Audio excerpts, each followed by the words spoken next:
in my opinion, the best marketing is face-to-face. It's face-to-face. If you can get face-to-face with somebody, the odds of you having success will go up exponentially, because you get to talk to them, you get to see them, you get to hear them, you get to answer questions. So here's the analogy. Let's imagine just for a second, and then I'll give you the rest of the steps.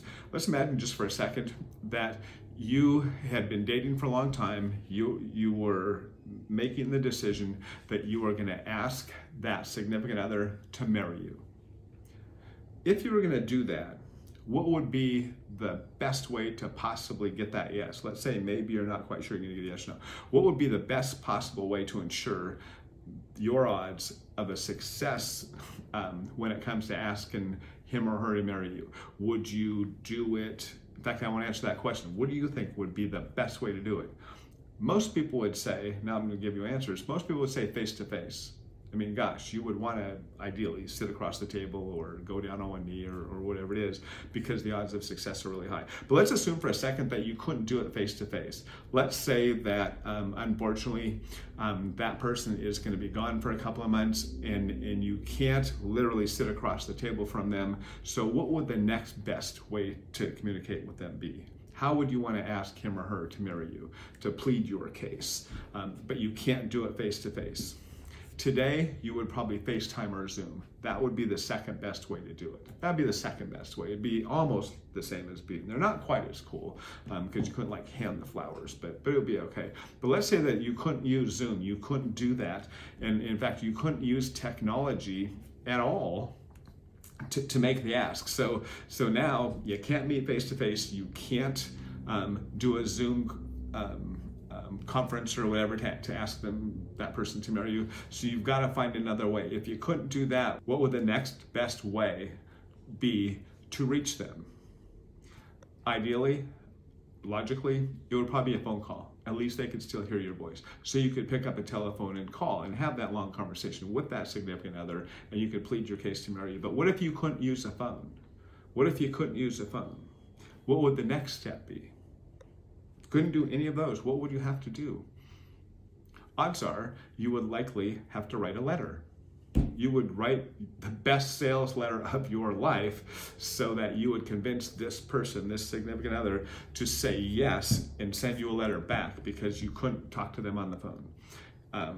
And I'm telling you that some of the best sales letters on the planet have been written with the intent of getting that significant other to say yes to a marriage. Business sales letters aren't a whole lot different. But let's say you couldn't write them a letter because you didn't know exactly what address to send it to. Then what would you do?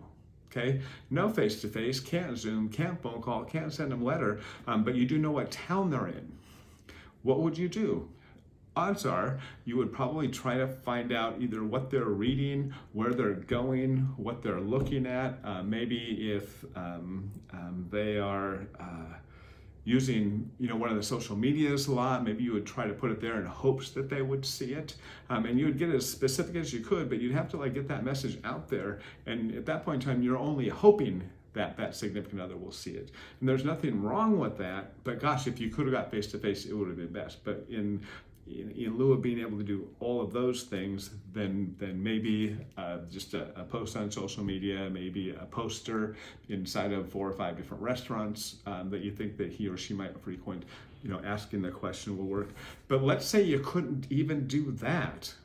Let's say you couldn't even do that because you weren't quite sure where in that particular city they did spend time. At that point in time, you might have to literally go buy a billboard, literally buy 5 or 6 or 7 billboards in hope that he or she will drive by one with your big picture and the, hey, will you marry me? And here's where I'm going. It could be an ad in the newspaper. Maybe you'd run a full page ad in the newspaper. Hope they'd see it there. Whatever it might be. But here's my point. As you go down those steps, let's move this to your business. Best way, face-to-face.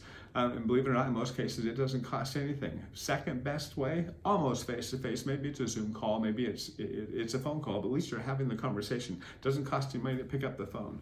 When you start moving away from those, because you don't know exactly who you're trying to reach, then you start to spend money. Because if you're going to do it by mail, right? That's going to cost money. Still pretty effective, but it's going to cost money. If you don't know where to mail it to, then you might have to buy that billboard, or you might have to like spend some money on an aggressive social media campaign in hopes that you can find them. So then you start spending more money. If that doesn't work, maybe you've got to go out and buy those billboards, buy those ads, whatever it is, in order to get that, find that one person, that needle in the haystack. So here's the thing. Most people start out by just spending a pile of money. And we refer to that, Maggie especially, she's on the other side of the camera, Maggie would call that just literally like spray and pray, meaning just put the message out there to everybody and hope you find those needles in the haystacks. I'm not suggesting that's a bad thing. I'm suggesting that if there is a way to meet face-to-face, do it. Just make that happen. If there is not, see if you can go to level 2, which would be some sort of a phone call, Zoom call, whatever it may be. If you can't do that, then move to the next one, which would be to send a letter or something like that. If you can't do that, then try to be or get your message where they spend the most time.